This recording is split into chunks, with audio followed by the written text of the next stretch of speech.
Okay, welcome to the first episode of the Rifleman podcast. My name is Andrew Biggio, and we are here kicking off the podcast that I should have done years ago.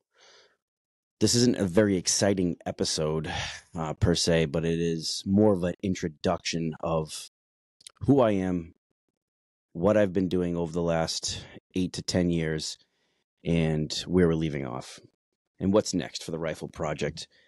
So most of the people I think who I hope have been following me on social media, whether it's Instagram or Facebook or what have you, have seen that I've been traveling with a rifle, going all over the world and the country with an M1 Garand rifle.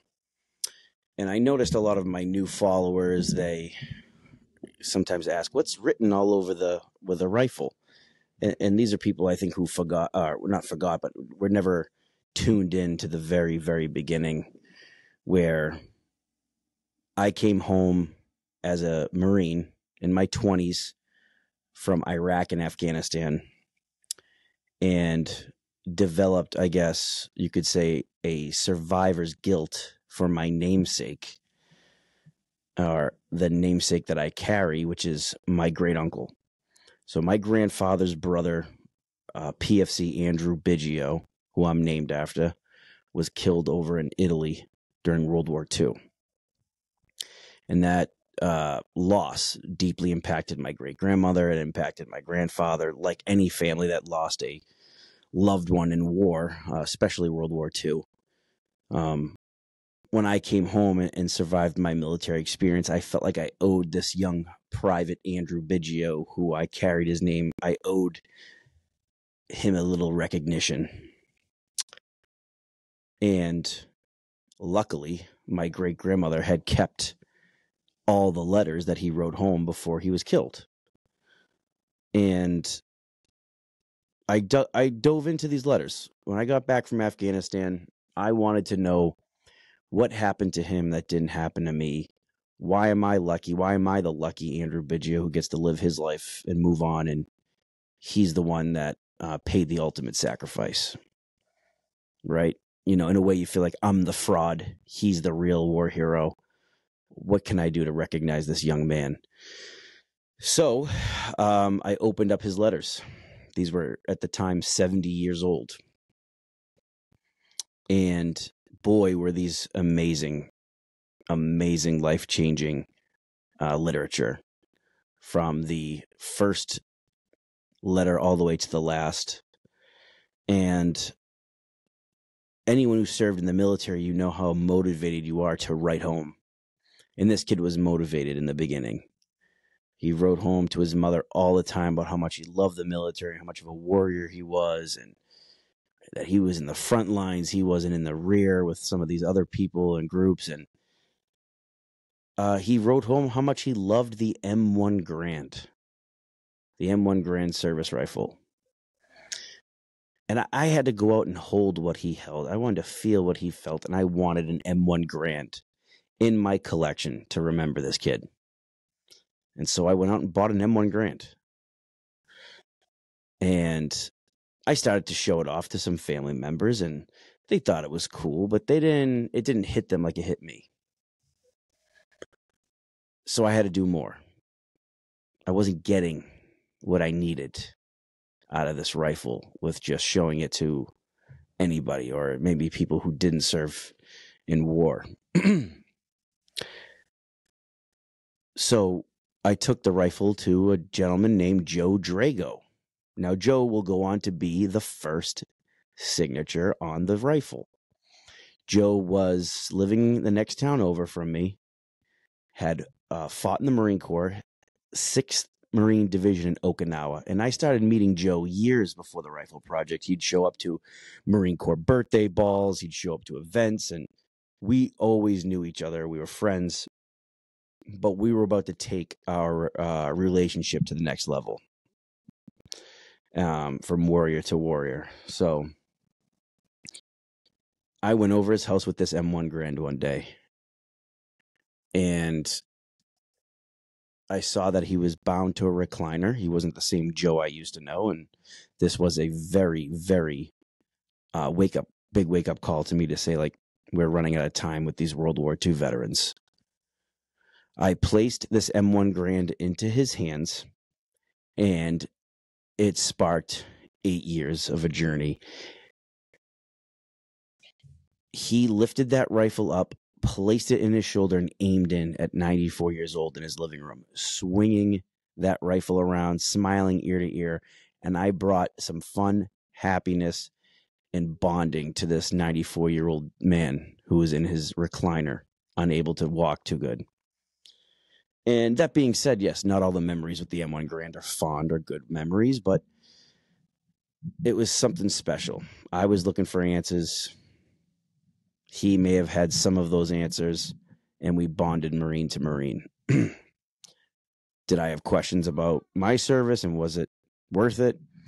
Sure. Did he have some things to get off his chest about the Battle of Okinawa and the civilians that got killed? Yes. So we went back and forth, and we bonded. And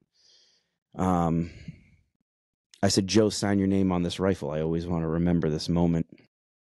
And he signed his name, Joe Drago, I Company, 6th Marine Division, Battle of Okinawa, and gave me a bag of Japanese gold teeth and said, these are yours now. So I left his house with a bag of Japanese teeth with his name on an M1 Garand, and I was floored. Okay, I was on top of the moon as a Marine, as a historian, as a warfighter, and I said, wow, I just sat through 4 hours of the Battle of Okinawa. And I could sit in the Battle of Okinawa is its own episode, right? I'm not going to go into what him and I talked about, or that's another episode. I'm giving you guys the origin of the rifle project here, but we talked for hours. He signed the rifle, and I just said, this is awesome. I got to keep doing this. I want to get the next guy. Maybe someone from the Battle of the Bulge. And I got to get the next guy. Maybe someone who's a prisoner of war. And the next guy, maybe a fighter pilot. And maybe a nurse. Maybe a black tanker. Or maybe a Navajo code talker. Or maybe a Japanese American who fought in Italy. And I wanted to represent the whole war on this rifle. And that's what I did the last 8 years with that M1 Garand. We got up to almost 500 names on that rifle, and you've seen photos of it, you've seen videos of it. Some things went viral, some things not so viral, but it was important to represent everybody, whether they had a great story of getting the Medal of Honor, or if they were a cook in the rear. They represented the whole war. I wanted them on the rifle, and to get that rifle in a museum for various reasons. One, find me an M1 Garand that has 500 World War II veteran names on it, and two, find me a young Marine who got home from Iraq and Afghanistan and took this on as a therapeutic mission to say goodbye to America's oldest World War II veterans, right? The oldest veterans we had to offer. And then three, it spawned two best-selling books. So it became very, very therapeutic and fascinating. We were definitely on to something here. So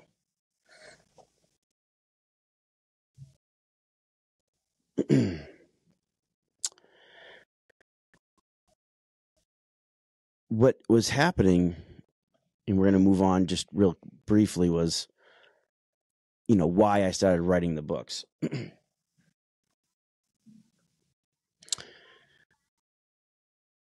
Because there's been millions and millions of books written on World War II. What was going to be different? What was going to make my book different than others? And that was having to interject myself into some of these stories, into this book. Bringing the rifle to their homes, watching them grasp it, what their reaction was holding the rifle, right? This kind of stuff hadn't been done before. In this fashion, of course. Yes, the people had rifles signed and stuff like that. But in this fashion, had it been done before? And the answer is no. Not that I know of, at least. And I had met a young man a 95-year-old Clarence Cormier from Gardner, Massachusetts. And Clarence was an ex-prisoner of war, and I had read an article about him. And I said, well, you know what? We haven't got an ex-prisoner of war just yet on the rifle, and how can we share his story? And so I decided to go to Gardner, Massachusetts, and interview Clarence. And Clarence had served with the 106th Infantry Division during World War II. And if you don't know about the 106th Division, they had one of the biggest surrenders since the American Civil War. Almost 7,000 to 8,000 men had to surrender to the Germans during the Battle of the Bulge. Again, we could sit here and talk about the 106th Division for its own episode. Why they surrendered, who they were, what kind of training they had. I'm not getting into the statistics, the facts, and the reasoning. Right now, I'm just giving you the origins of the rifle project.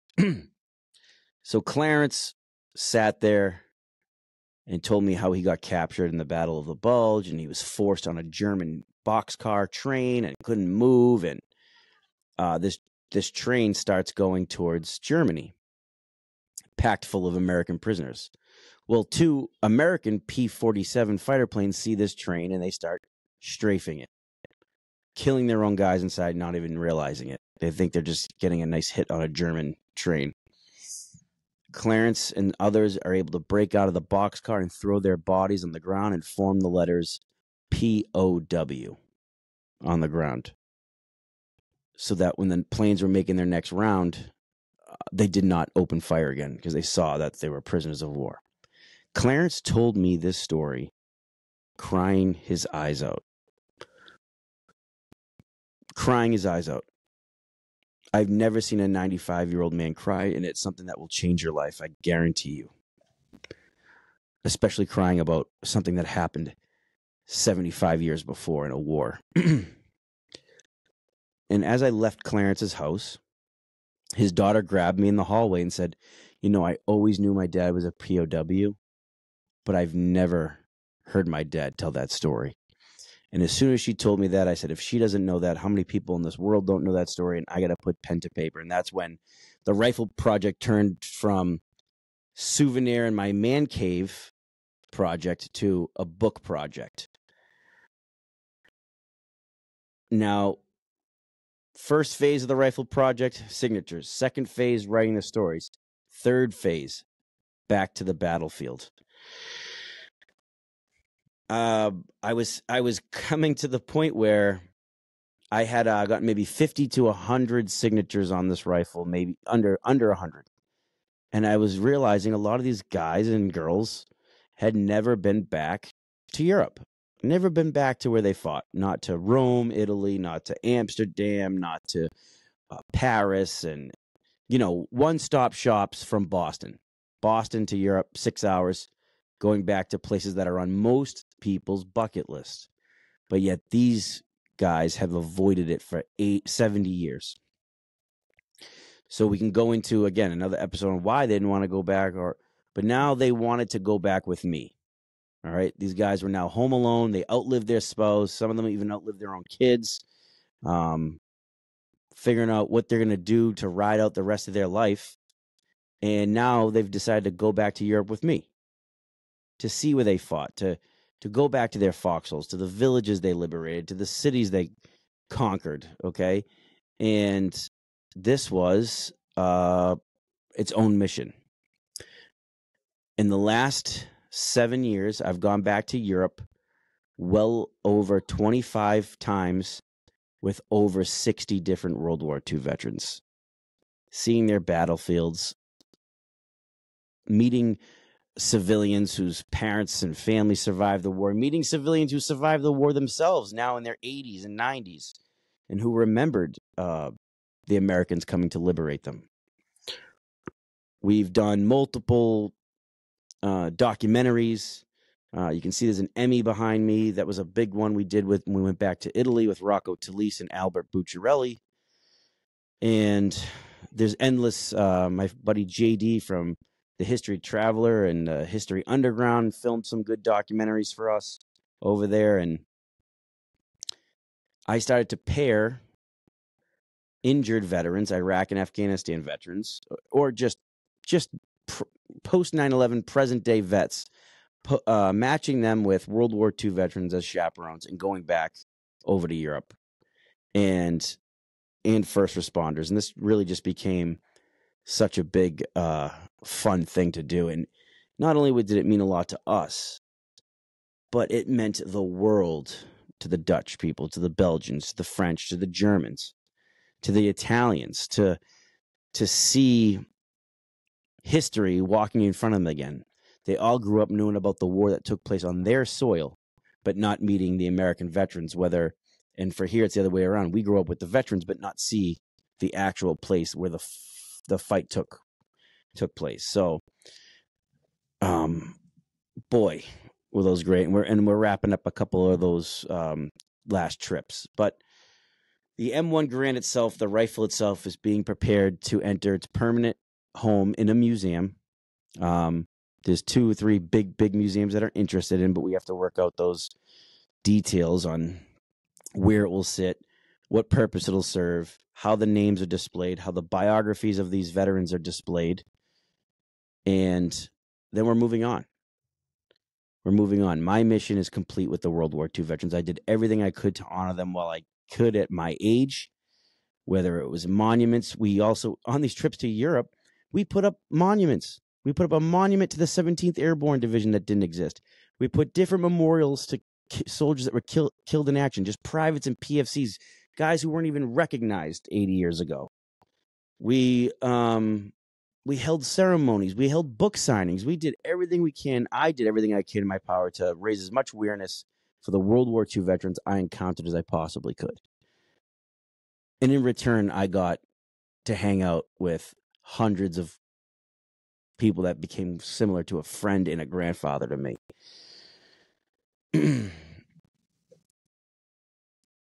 Most of people may see that I've transitioned. I'm starting to transition with from World War II into Vietnam. And people always say, "What about Korea? What about Korea?" And I'm not forgetting about Korea. There was a ton of World War II veterans who were served in Korea that also signed the M1 Garand. But I have the ability to deliver an amazing book, amazing content with the amount of Vietnam veterans that are still alive, with their cognitive ability at their age, and easier for me to get in touch with Vietnam veterans because of the abundant amount of them compared to Korean War, where basically the same age as World War II vets, and there was less of them, less divisions that fought in Korea. So allow me to deliver a Vietnam package to you guys, program, and someone else can do Korea, so I think that'll be for now for this little intro episode. But I'm gonna have guests on here. We're gonna have other people come in on Zoom. We're gonna have other people in person. We'll have Medal of Honor recipients. We'll have World War II veterans. We'll have police officers. We're gonna have it all here. The World War II Rifle podcast is gonna have just about everything. It's gonna be a good place for patriots to listen and hear it how it is. So, thank you.